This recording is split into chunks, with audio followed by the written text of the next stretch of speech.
Hello, my name is Rod, and I am the founder and CEO at Prentus, and we're going to connect you today to some amazing interns. So this is how you use our product. So starting out on the home page, you're going to click Get Interns or Get Started, and that will route you to the sign up. So we'll just use some random email here and add a password real quick, and then standard, just reading and agreeing to terms of service and privacy policy.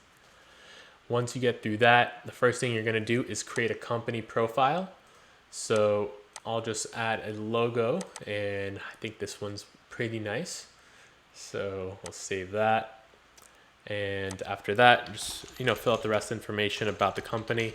And this is used to show candidates, exactly the company they could be potentially working for. So we don't ask for too much information, no social security or anything or EINs, but we want to make sure we got the basics. So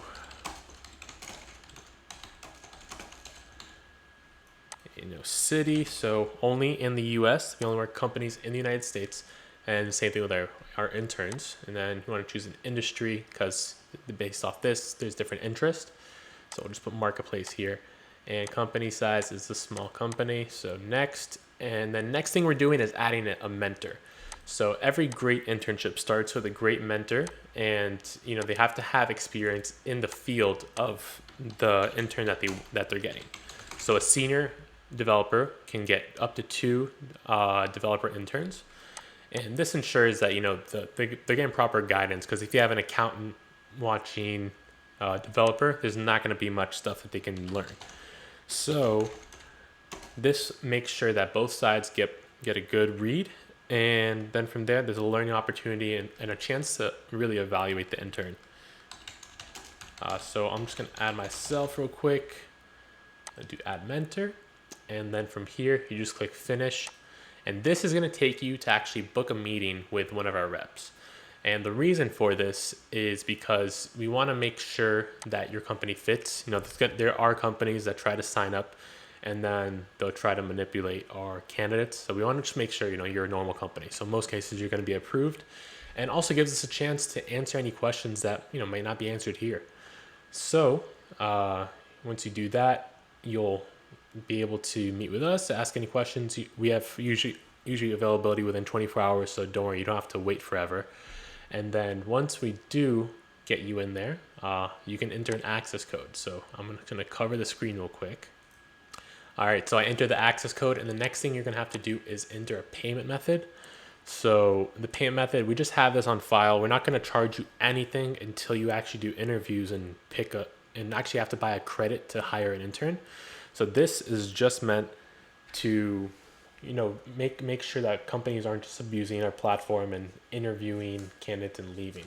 So again, you're not going to get charged anything at this point, only when you actually manually buy a hiring credit. And then from there, you can read our service agreement, which is clearly laid out here.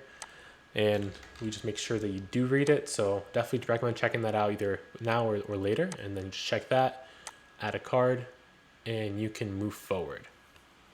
So what you'll see after this card is verified is a dashboard. And in the dashboard, you're going to have first your overview. Your overview tells you about all the candidates you reach out to. So like it says, after interviews, candidates will show up here. You'll have scheduled interviews here, and then anything requested that you've sent out over here.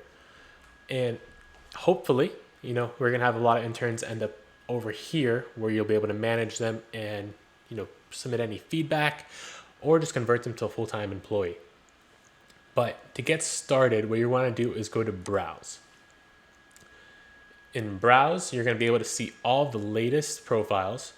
So one thing you'll notice right off the bat is there's no names and no pictures on the profiles.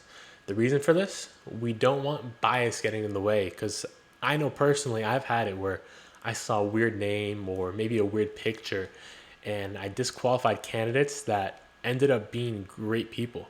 So we want to make sure that does not happen. So we just show you what they are. First is developer, designer, or data scientist, which you can filter here.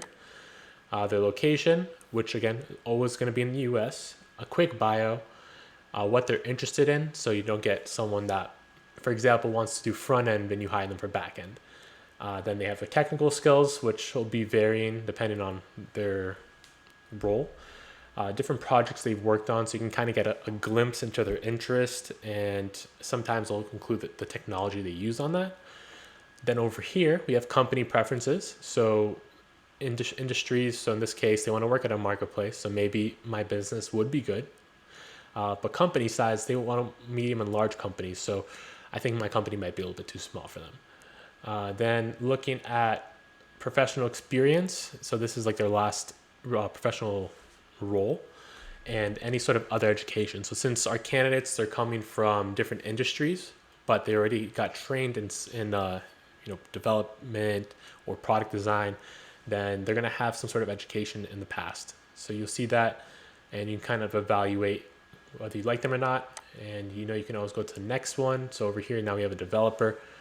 So again, you can just filter over here, and that'll give you only developers.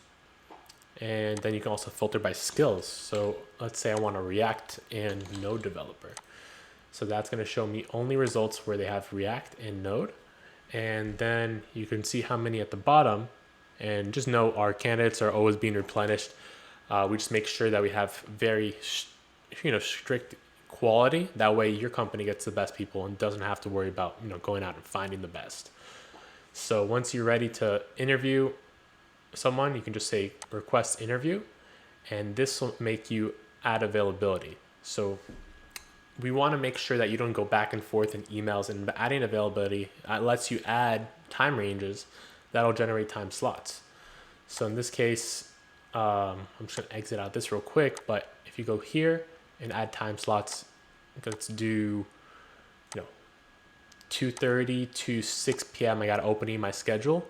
And then if I click save and submit, it's going to generate time slots right here. And that's what the candidates can be able to choose from. So it's really cool. That way they can just have a bunch of listings, and you can add as many as you like. So if you want to go and add some on Thursday from 1:30 to 5 now, you can just submit that as well.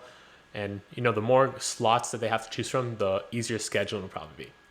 Then when you're ready, you'll just click request interview, confirm, and the intern will get a notification that you requested. They'll be able to see your profile, and if they want to schedule an interview, they'll just select the time and it'll show up on your calendar with the video meeting ready to go.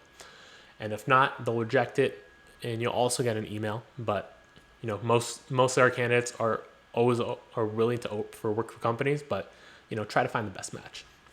So once the interview is actually set up, then you can have your interview in whatever way and format you like.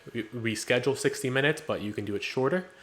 And if you want to schedule a follow-up with them, then that's also possible. But we like to work with speed, so usually we think one interview is enough, and then you have 30 days on your satisfaction guarantee to see if they actually are a good candidate. And then beyond that, you can always hire them full-time if you want to. But once they do accept an interview, again, it's going to show up right here as scheduled, and the request will show up here. So I don't want to ping our students for no reason, so that's why I didn't show that right away. Then after that, the candidates will show up here. So let me just get on our demo real quick to show you what that looks like.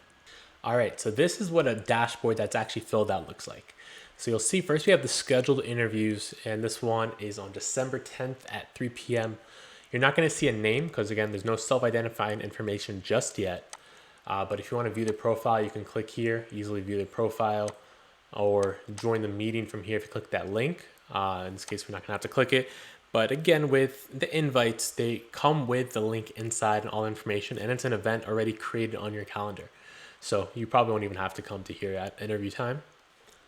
So after an interview, you'll see that they're shown here. So we have Tanya, who was interviewed on November 24th at 2. And you can, again, view the profile, reject them, or hopefully hire them. And you'll see this is not clickable right now because it says buy more credits to hire interns. Right now we have 0, and each hiring credit can be used on one intern. So we run a great deal. If you buy one intern, it's $1,500 per intern. But if you get 2 or more credits, then you get to pay $1,250. So you can select the payment method or add a card if you want to. and then you select how many credits you want. So I'm gonna do 2 because I want to pay a cheaper price. As you see, you can save $500 right off the bat.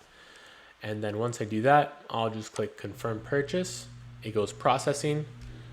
Then you'll see now we have credits updated. And from here, let's click hire. You can include the hourly rate. So we'll say $20 an hour, working full-time. And we'll have them start following Monday, working under Rod Dannon as a mentor. And the message, we'll just keep it simple now, but you can include whatever you want here and say, let's get to work. So once you send the offer, it goes to their email, and they have 72 hours to answer. So we always want to keep the process moving. If they don't answer within 72 hours, it's an auto reject. But usually they'll give you either an answer of rejection or they'll accept. And if they accept, I'll show what that looks like. There you go. So now it says hired because they accepted, and now they show under my interns. So over here, you'll see the hourly rate schedule, the start date, which we specified, and the end date is 90 days after the start date. So that gives you enough time to work with them, work on some projects, figure out how they actually fit with your team. If, during the first 30 days, you realize, hey, like this is not going to work, you made a mistake, it's no problem. We all make hiring mistakes, and this is what we're trying to help fix. So just let us know. You can chat with us on any of our pages where we have our blue chat button at the bottom right. And you can just let us know what is going on, and we'll either swap them out or help you out with whatever else you might need. But in most cases, we're hoping it'll fit with your team and you'll want to keep them as a full-time employee forever. In that case, it's as simple as clicking convert to employee. You'll see that you'll just pay a $1,500 conversion fee. So it's flat pricing, not like a usual recruiting. And then from there, just select your payment method, pay the conversion fee, and from there, they're your employee, and you can work with them forever, hopefully. So yeah, that's how to use the platform. But again, if you have any questions, always feel free to chat with us. We're always down to chat. And from here, hopefully you'll sign up for our platform, get approved, and start interviewing candidates shortly. Thanks for watching, and until next time.